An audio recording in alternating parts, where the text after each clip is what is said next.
Welcome again to another session with Professional Review.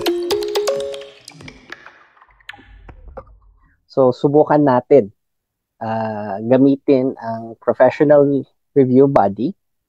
Let's try to use that and then hope that may matutunan kayo. Gagawin natin medyo mas mabilis ang lessons para mas marami tayong makover.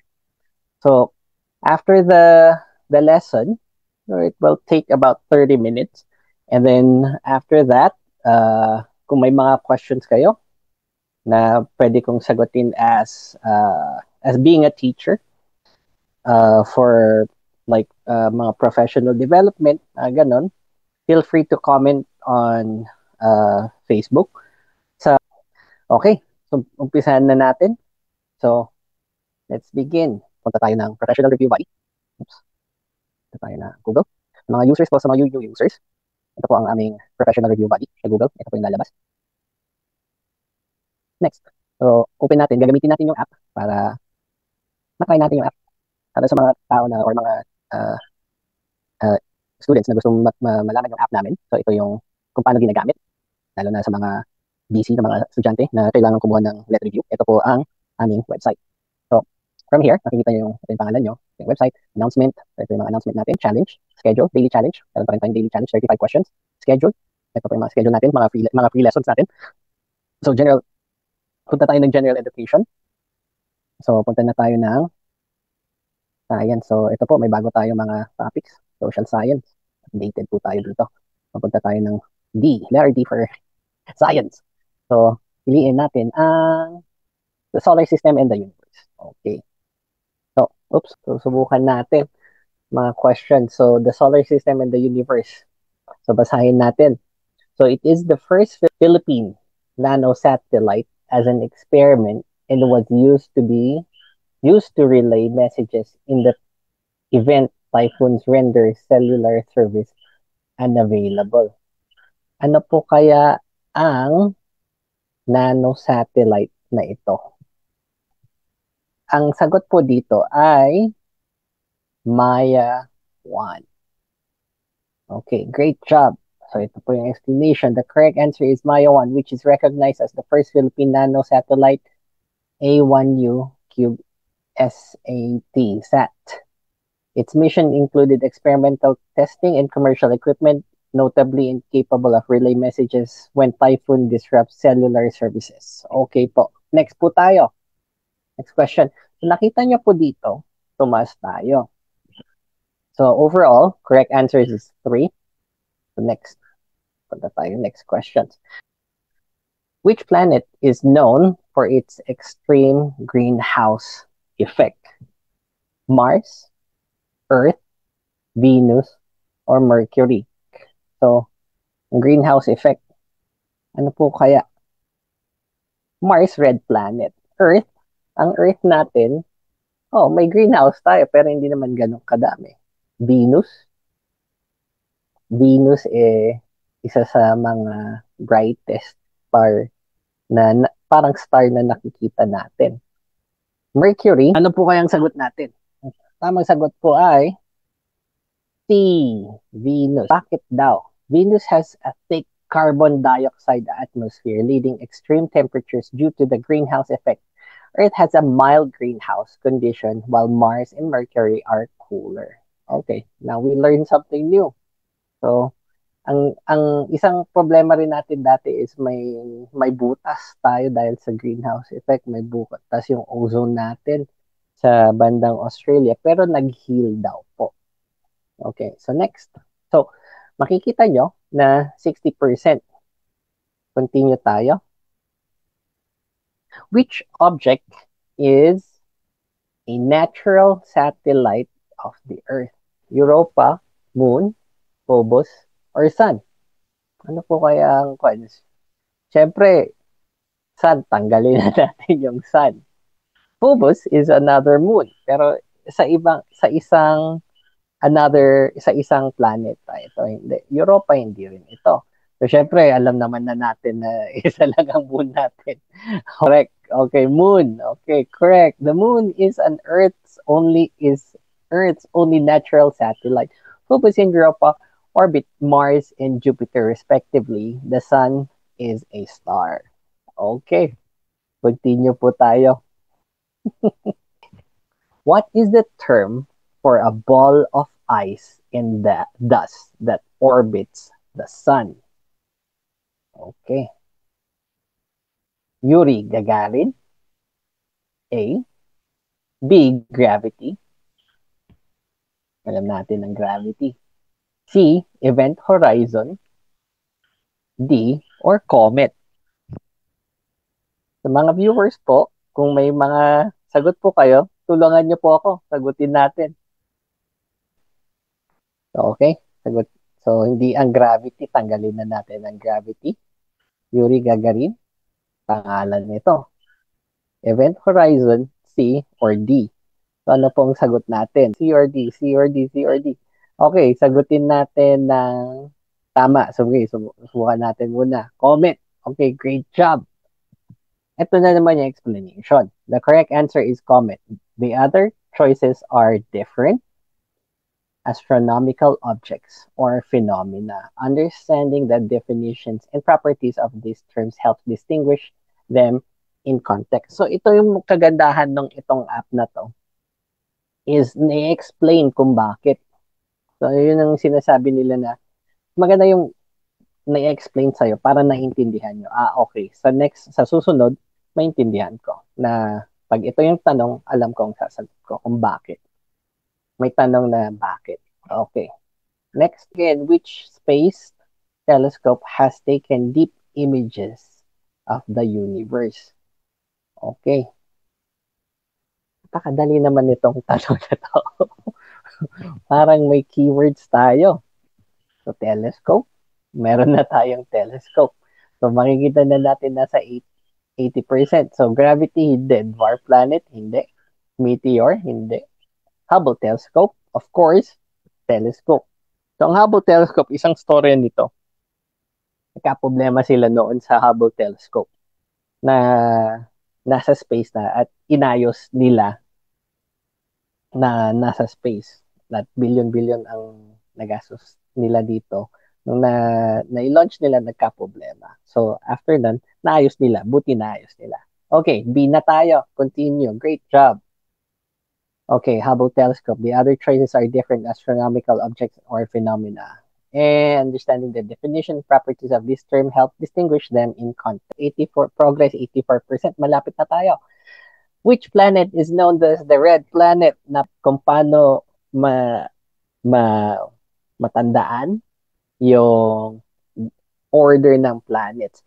Ito yung mga tinuturo ko sa mga estudyante, paano nila malaman or paano nila matandaan ang tawag nila or mnemonics para malalaman natin kung ano ang planets in order. So, which planet is known as the red planet? Jupiter. A. Jupiter. B. Mercury. C. Venus. Or D. Mars. Okay. Ano po kaya ang sagot natin? Jupiter, Mercury, Venus, Mars. So, subukan natin magkamali. So, sa mga viewers, kung may sagot po kayo, sagot na lang po kayo. Okay, so sabihin natin nagkamali tayo. So, tatanggalin natin yung Jupiter, Mercury, ano kaya ang tatanggalin natin? So, sabihin natin, kunin natin. So, kunyari, sabihin natin, ang Venus mainit. Mainit itong, baka ito yung red planet. Isubukan natin. Pero ang tamang sagot po dyan ay Mars. Subukan natin Venus para maiba. Para makita natin yung percent. Okay, ready? 5, 4, 3, 2, 1. So, Venus. Sabi niya, ay mali. Venus. So, dun sa app, sabihin niya, the correct answer is Mars. So, may red siya. Bakit? So, the Mars is called the red planet due to its reddish appearance caused by iron oxide. So, rust. So, yun po ang isang idea. So, bakit kung makikita natin ang kalawang medyo mapula dahil ang Mars po ay maraming iron or kinakalawang ang ang Mars po. Venus is yellowish. Nakikita natin actually ang Venus pag sa gabi, pag nakikita po natin. Jupiter has a colorful bands and Mercury is gray. Okay. So yun po. So nakita natin from 84% naging 71. So bumaba. Okay. Continue tayo. Next question. Half of the celestial sphere is called, okay, medyo challenging ito. Celestial sphere.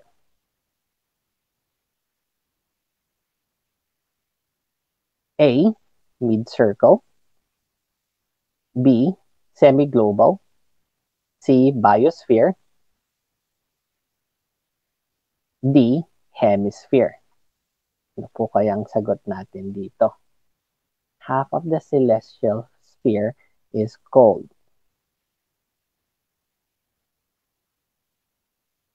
Ano po kaya ang kwan natin dito? Sagot natin. Mid-circle, kalahati. Semi-global, half. Biosphere. Biosphere, tinutukoy nito is about sa Earth is a biosphere.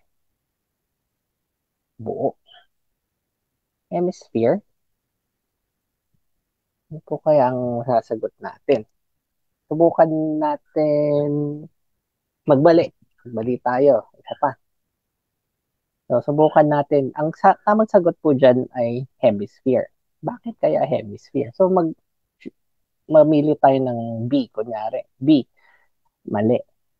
The correct answer is hemisphere. Bakit hemisphere? In astronomy, the celestial sphere is an imaginary giant ball surrounding Earth where all the stars and planets seems to be placed. Even though it's not real, it helps us map, understand where the things are in the sky. Like Earth, this sphere can be split in half, and each half is called a hemisphere. The celestial equator is the imaginary line that divides into the northern and the south celestial hemisphere, just like Earth's equator divides the globe into the north and south. Yun po. So, bali, nako, bumaba na naman tayo. What phase is the moon in when it's fully illuminated? Okay. Ano po kayang sagot natin dyan? Okay. A, Mercury. B, Hubble Space Telescope. Ulit. C, full moon. D, gravity. Sagutin natin. Sagutin natin sabihin natin full moon. Okay. Kasi Mercury is a planet. Hubble telescope. Gravity is a law of gravity. Alam na natin to, si Isaac Newton. So, of course, moon, face of the moon. So, when we say face, kung ano to yung mga shapes ng mga face. Meron tayong quarter moon, last quarter, meron tayong mga lessons na naituro ko sa mga estudyante ko. Waning gibbous, waxing gibbous. So, sabihin natin full moon. Full, illuminated, meaning illuminate, ilaw. So, punta tayo ng C. Yay! Great job po tayo. Great job po tayo. Okay, so share ko lang po ito. Solar system. Bakit? Anong sabi? The correct answer is full moon. The other choice are different astronomical objects or phenomena. Understanding the definitions and properties of these terms helps distinguish them in context. So medyo I think itong the solar system and the universe, medyo madali-dali po. So, basa-basa lang po tayo. Okay. Okay. Next. I-share na natin. Correct answers is 9. Pero, 68% pa rin po tayo. Subukan natin. Answer pa tayo. Okay, next. What is a nebula? Nako. Okay, nebula. A, sabi niya, dwarf planet, meaning maliit na planet. Mercury, another planet. Ito yung first planet natin in the solar system. C, Earth blocking sunlight from reaching the moon. Okay. D, a cloud of gas and dust in space. Ano po kayang sagot natin? What is our answer for this? So, anong tanggalin natin? Dwarf planet, tanggalin natin. Kasi ang alam ko, pag sinabi nating nebula, ito ay mga foreign objects na nasa space. At saka hindi ito connected sa mga planets. So, ang dwarf planet, kung may alam kayo na isang dwarf planet, please answer po.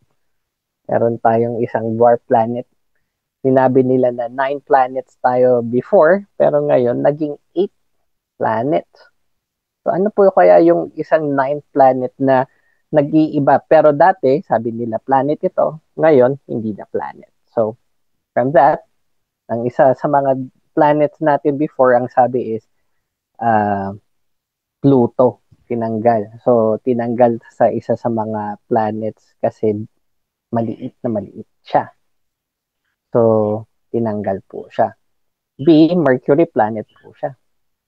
C, Earth blocking sunlight from reaching the moon. Di po ba ito connected sa it's either lunar eclipse? D, so a cloud of gas, dust in space. Tama. The correct answer is a cloud of gas and dust in space, ang nebula. Which planet is famous for its tilted rings? Ano po kaya ang sagot natin dito?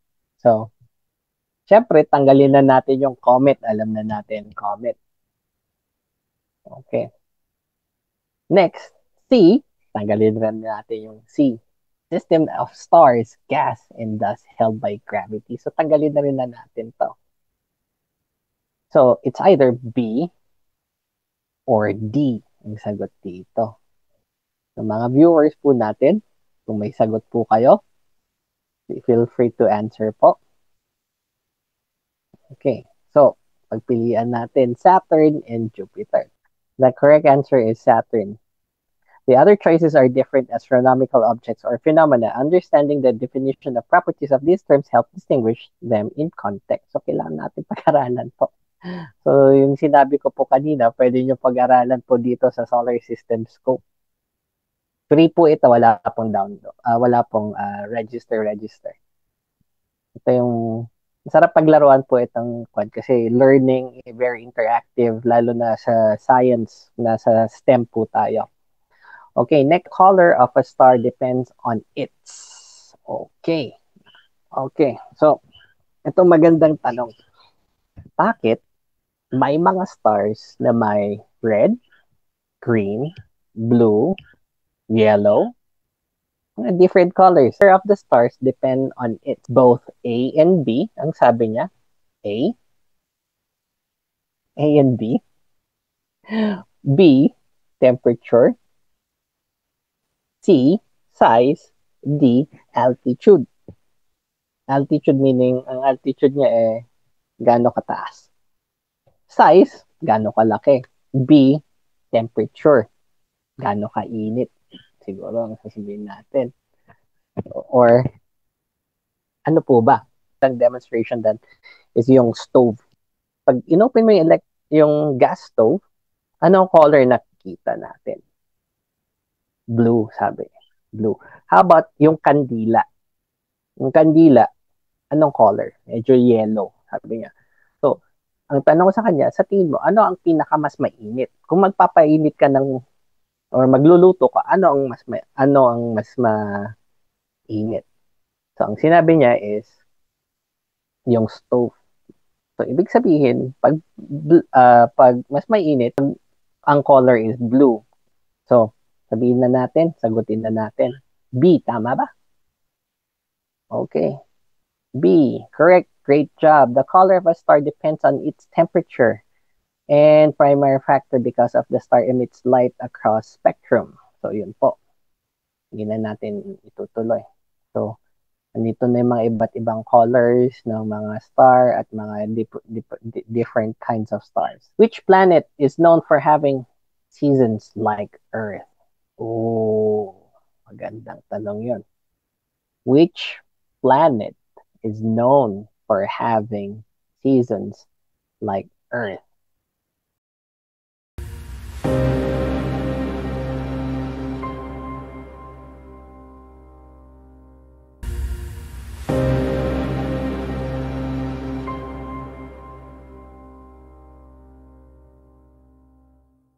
So, dun sa question is, meron tayong isang choice na Jupiter. Tignan natin ang Jupiter. Ito tayo. Yes. Jupiter, planet. Okay. Okay, encyclopedia. So, pag in-encyclopedia, dito rin po yung information. May mga pwede kayo matutunan dyan. So, Excel learning. Okay, Jupiter is the fourth biggest, brightest object in the sky. Okay, next.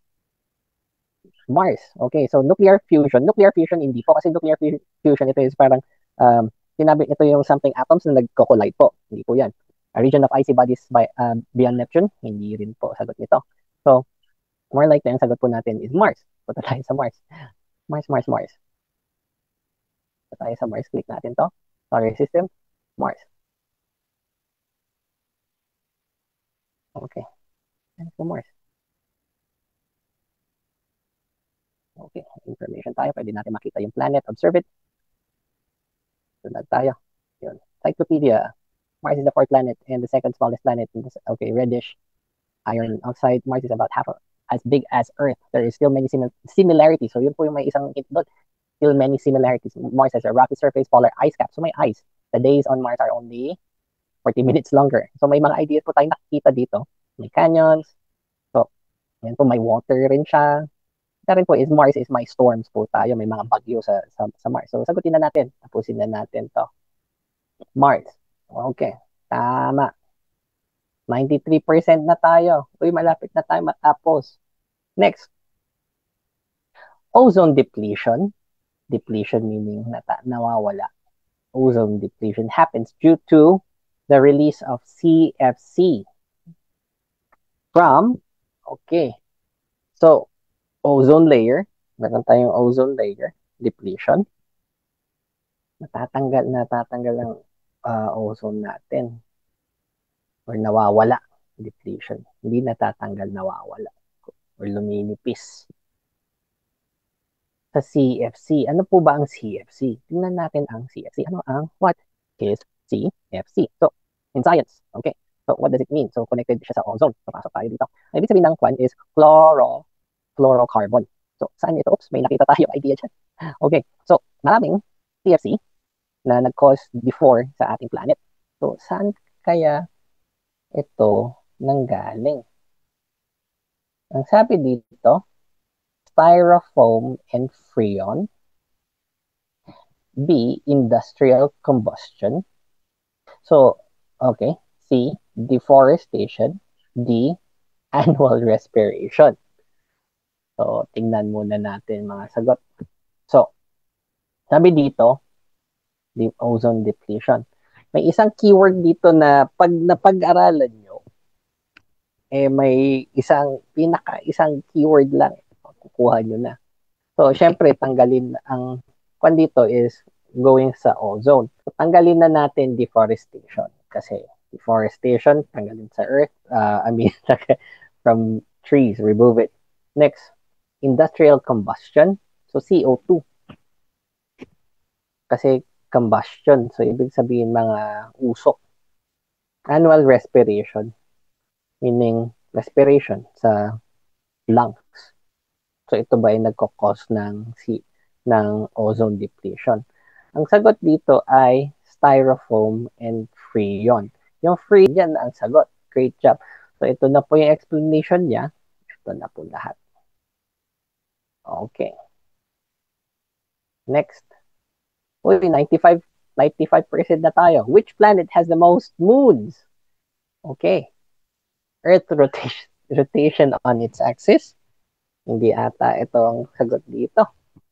B, meteor, rock. Isa siya sa parang mga comet. C, full moon. Or D, Jupiter. So, I think alam na po natin yung sagot dito. So, A, B, C, D. Sabihin na natin ay Jupiter. Okay. Tapos ito naman po ang Jupiter. Ilan bang moons ng Jupiter? Tignan nga natin dito. May Jupiter. Ayun, Jupiter. Jupiter. Ilan ang moons ng Jupiter? Ayun. So, tayo konti. Kikita natin yung moons ng Jupiter. Ilan ang moons ng Jupiter? So, check natin. Double-click. Encyclopedia. Okay, so equatorial diameter, mass, rotation period, surface. Okay, check. Basa tayo, basa. Kung meron tayong makikita. Atmosphere, moons. Jupiter governs the largest number of moons. So, with the current official total being of 79 moons. The fourth largest are the Galilean moons. Okay, hindi na okay. So, ang daming moons. Okay, so, okay, next, 96%. Malapit na tayo. So, nakikita nyo, bakit Teacher Frank, bakit pag ang dami na nating nasagot, bakit nasa 96? So, yan po yung isang challenge is, malaki yung percentage sa umpisa. Tapos, pag the more na sumasagot, lumalapit na tayo dito sa ating goal, mas maraming questions po. Okay, next. What does cosmology primarily study? A, the behavior of subatomic particles, atoms. B, the structure of evolution of the universe. Structure, paano nagawa at paano nag-evolve, paano nag-develop ang universe. C, chemical composition of the Earth's atmosphere. Chemical composition. Ano ba ang chemical composition ng Earth? Next, D, the movement of tectonic plates. Pag sinabi nating tectonic plates, yung example is yung the ring of fire. Sabihin natin, yung mga cracks or fault lines sa Earth. So ito yung parang sa Japan, Philippines, meron tayong mga tectonic plates. California, ito ay mga biyak na sa Earth or sa mga lupa. Sabihin na natin, ang sagot is the structure and evolution of the universe. Kung makikita yung cosmology, ito po, cosmology, the branch of astronomy and physics. Okay, so which is the closest star to Earth? So, alam natin na B ang sagot. So, mga viewers po, B po ang sagot, pero subukan natin magkamali para makita yung explanation. The Sun is the closest star to Earth. Proxima Centauri is the next closest, but still 4.24 light years away. Sirius and Vega are farther. Okay. Next, what is the outermost layer of the Sun's atmosphere? Uy, magandang tanong to. What is the outermost layer of the Sun's atmosphere? Okay. Eureka, corona, Okay. Nura. Ito po kayong sagot natin dito. A system is a circus and have the gravity. Pagkaalam ko, sir, letter A. A system of stars, gas, held by gravity. So, sa akin po, baka iba po ang natin. Subukan natin. Sige, subukan Sige, natin. sir. Subukan natin Okay. para mas malaman natin. Okay. answer. Pero i-explain ko muna konti. Yes, sir. Si Ma'am Steph, may sagot po ba kayo? Wala po. Wala po. Okay. So magandang idea ito. So kung sa mata po, ano po ba, may mata tayo, 'di ba? Okay, para madali natin maalala siguro. Sa mata, ano pa ang parts natin sa mata po? May word po ba kayo nakikita dito? A, B, C, D na parang part ng mata natin. Parang yung C po. Yung C, yung corona. Ayun, corona. So, okay. So, yung sabi ni Sir, A. Yung isa, C. So, yung B, sino ba si Yuri Gagarin? Corona o magkamali o pan tayo? Sige, subukan natin. Corona. Para makita. Oo. Great job. Okay, great job. So the corona is an answer. The other choices are different astronomical objects.